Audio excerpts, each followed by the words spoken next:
هغه صاحب که چیرې دغه نن سبا په معاشره کې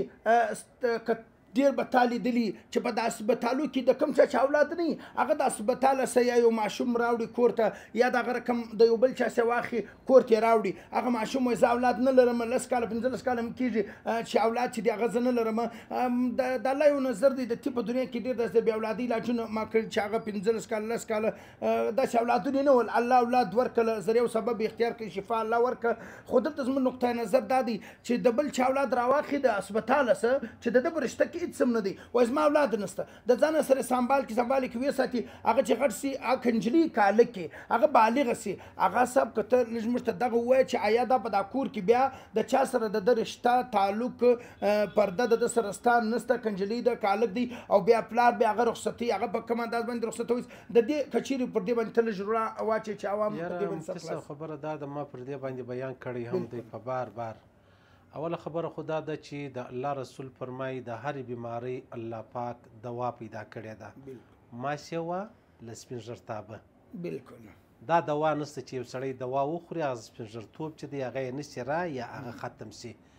او بیا بله خبره دا د ما ډېر داسې لیدلي دي چې تا دوا ورکړې ده بیا الله پاک اولاد ورنصیب کړی دی داسې نه دی چې دا ستا کمال دی د الله رب العزت علاج راستولی دی خو چې کله سړی پر علاج پیښ سي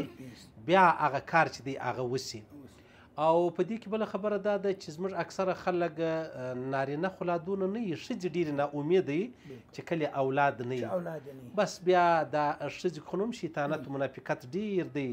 الله پاک زامن چاته ورکړي بیا دا و دا بلې ته پیغور ورکوي چې خدای پېژندلې خدای اولاد نه درکوي مه کوه ای ظالمې دا خبره مه کوه دی نه ده چې ته ډېره ښه ښځه وي الله تا ته اولاد درکوي یا الله په دې ازمایش وکړي د نه اولاد په صورت کې په تا یې ازمایش کړی دی د اولاد په صورت کې نو دا ښځې یو بل پیغور سره ورکوي ول الله لا پېژندلې یا دا خبره نه ده بیا دی دا ښځه ناامید دی بس بیا چې هسې د یو چا بچی په لاس ورسي دا یې لویوي نو په دې کې یوه خبره دا ده که چیرې دغسې دا کوچنی دا بچی یا بچی دی لویه کړله سبا غټان سو ځوانان سو په دا کور کې بیا روایش چې دی هغه نه لري ها دغه یو ترتیب شته چې په دغه کور کې بیا یو زنانه مطلب شیدې ورکړي یا مور یا خور یا پلانی یا پلانی نو بیا دا د کور حصه چې د هغه وګرځي خو بیا هم دا ډېر حرام ناجایزه کار دی چې بیا کله دا کوچنی دی چې کله یا شناختي کارډ یا تذکره یا پلانی شی جوړوي د پلار نوم چې دی هغه دغه نشي ورچولی چې دا کم چا کور ته راوړی دی به خالي د ده نوم په سرپرست کې ورسره لیکي که چیرې د پلار نوم یې د هغه ور واچوي دا حرام دی د الله رسول پر دې سخت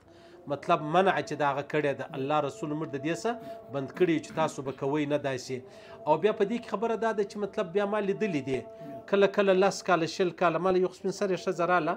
20 کاله یو بچی ساتلی یو 20 کاله بعد جنې ولاړی بس دونې ژړل ما ورته ویل جاړئ نو پرېږدی خو نه خپلېږي په دې خبرو نه خپلېږي تا ولې دونه غم جوړ کړی ول یا ما دی په ناز رالوی کوي خو بس که چا و چاته خپل بچی ورکړي ډېره غټه خبره ده ډېر اجر دی ډېر لوی ثواب دی ډېر غټ شی الله پکې ایښی دی او که بیا چیرې مطلب نیکي ور هم څه مشکل پریشانی نسته خو دا دی چې مطلب صبر به کوي د الله په دربار کې به دعاګانې کوي الله ډېر مهربانه ذات دی 10 کاله بعد 20 کاله بعد الله پاک و چاته اولاد چې دی هغه ورکړی دی نو د الله د دره څخه به نه امیده کېږو